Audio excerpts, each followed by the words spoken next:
was identified as mentally retarded, put back from the 5th grade into the 4th grade, and stayed in that category until I got out of high school. I don't have any college training, but I met a high school teacher who one day changed my life. I was waiting on another student, and when he came in, he said to me, "Young man, go to the board and write what I'm about to tell you."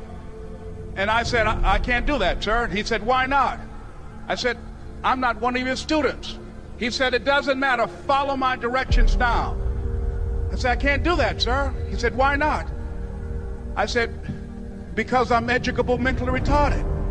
And he came from behind his desk and he looked at me. He said, "Don't ever say that again. Someone's opinion of you does not have to become your reality."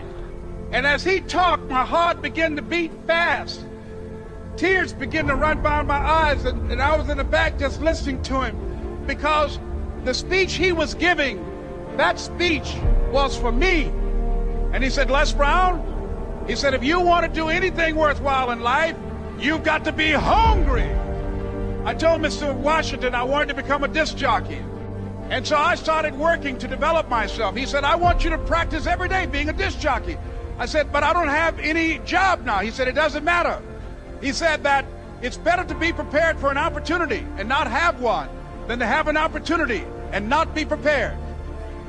And as I was working to develop myself, I applied for a job as a disc jockey, WMBM on Miami Beach. I went to a guy named Milton Butterball. I said, "How you doing, Mr. Butterball? I'd like to get a job as a disc jockey." He looked at me, he said, "You have any broadcast background?" I said, "No, sir, I don't." "You have any journalism background?" I said, "No, sir, I don't." He said, "We don't have any jobs available." I said, "Yes, sir."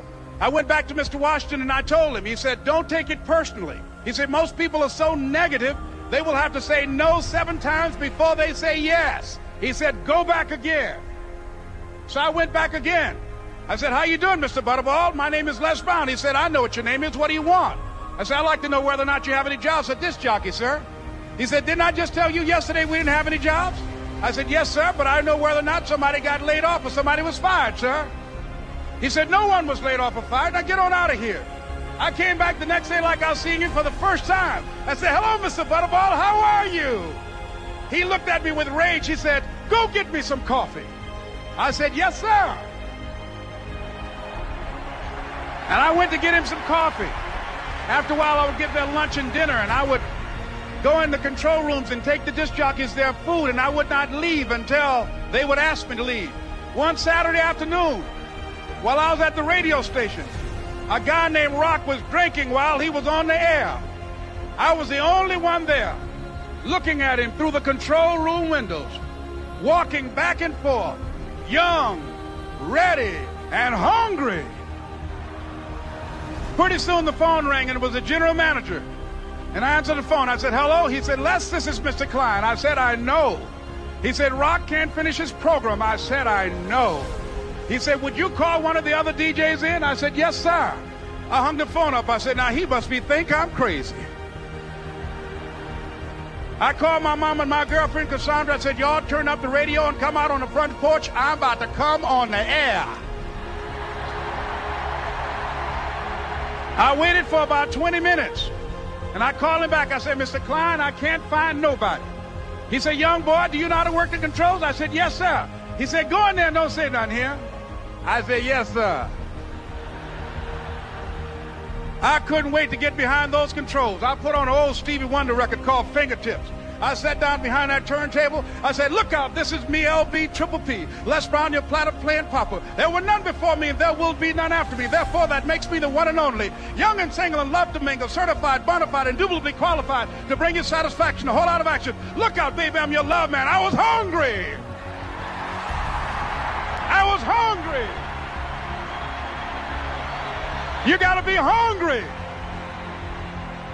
Begin to know that you have greatness within you.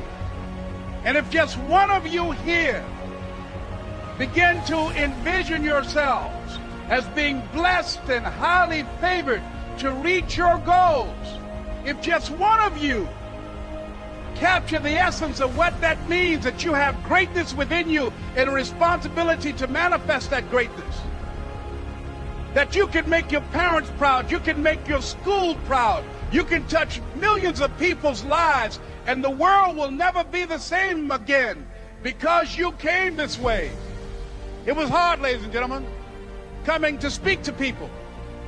And I was facing financial difficulties in my own life. I was behind on my bills and my dreams, and I'm saying to them, you can live your dream. It was hard, ladies and gentlemen. It was very difficult to pick myself up each day believing that I could do it. There were times that I doubted myself. I used to ask myself, can I do this? And something said within me, you're the one. Don't give up on your dream. By continuing to push forward, by continuing to run toward my dream, that one day I would have my own talk show. It's a long shot, ladies and gentlemen, from Liberty City, an abandoned building on a floor, never knowing my mother or father. It's a long shot. Being here with you today in this dome in Atlanta, it's a long shot. No college training, labeled educable, mentally retarded, but I kept running toward my dream. Don't stop. Don't stop running toward your dream.